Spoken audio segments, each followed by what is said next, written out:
So this particular encounter starts with all the moments leading up to my processing moment. It's not easy to express, but I hope that it helps even a few people to just have a way to process these moments.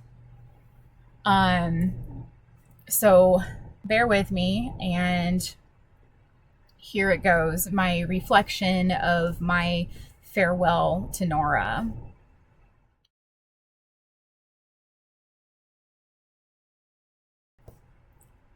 Saying goodbye. I cried into her fur like I've never cried before as I said my final goodbyes to her earthly vessel, the beautiful feline vessel that tethered her soul earthside. I cried as I apologized for failing her and not finding her soon enough to save her. I cried as I pleaded with her to forgive me for not ensuring that she could stay with me longer. I cried as I kissed the tip of her nose one final sweet time. And I cried as the realization hit me that I would never again see her spirit dancing behind those beautiful green eyes that captured my attention so many times. I cried as I signed the papers, releasing her vessel to be burned. I cried at the pain in choosing which color I wanted her final paw print in. I cried as I rang the bell outside of the morgue, the bell that was to signify that my Nora had received her wings. I cried the whole way home as I cursed myself for losing her too soon. I cried as the days passed, the weight of her loss continuing to grow in my chest.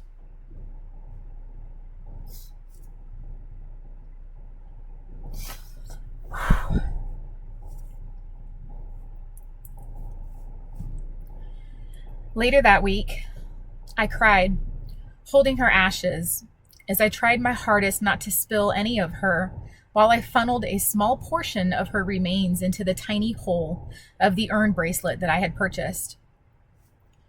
I cried as I struggled to close it with the tiny screwdriver that came along with it, the tears in my eyes making it near impossible. I cried harder than I ever thought my body was capable of. I cried until I felt her around me once more, her soul coming to say its final goodbye.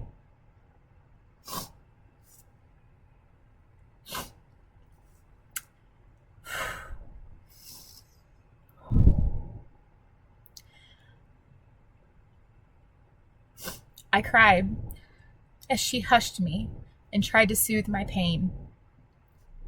I cried as she explained how my pain could help others to heal.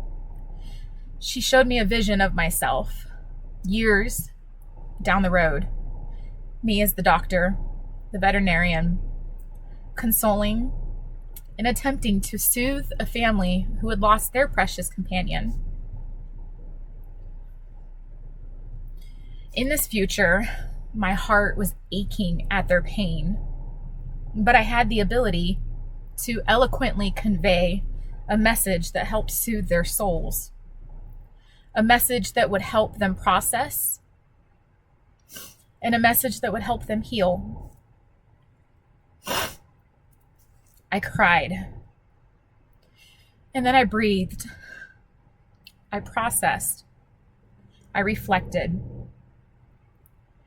Then I promised my Nora that I would fulfill this vision, that I would anchor this pain, and that I would use it when needed most.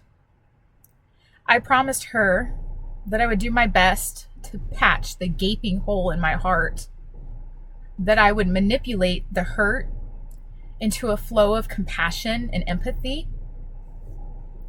And I promised her that I would use it to help those who will need a reflection of wisdom in their darkest hours.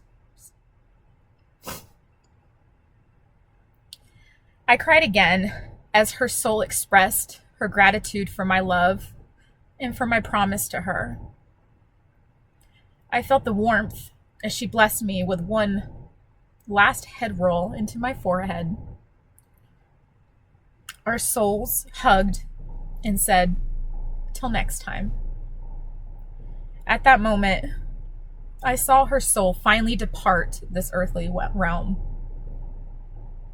A weight seemingly lifted from my chest. I breathed in deep as I allowed a calm to settle in. I breathed as I recognized my official goodbye.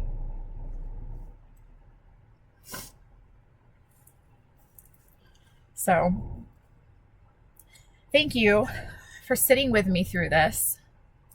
And if you've lost a companion's soul, I hope you know that your grief is so valid and that your love mattered. It still matters. And if this video brought you comfort or just helped you feel a little less alone, I'd be honored if you shared it to someone who might need it as well. Or share your story in the comments. I'm here to read them. I'm here to feel and to process with you. And sometimes just speaking it out loud can be the first step towards healing. And just know, you're not alone in this. It's okay to be devastated by this type of loss. And to my Nora, thank you for loving me the way that you did. Until next time.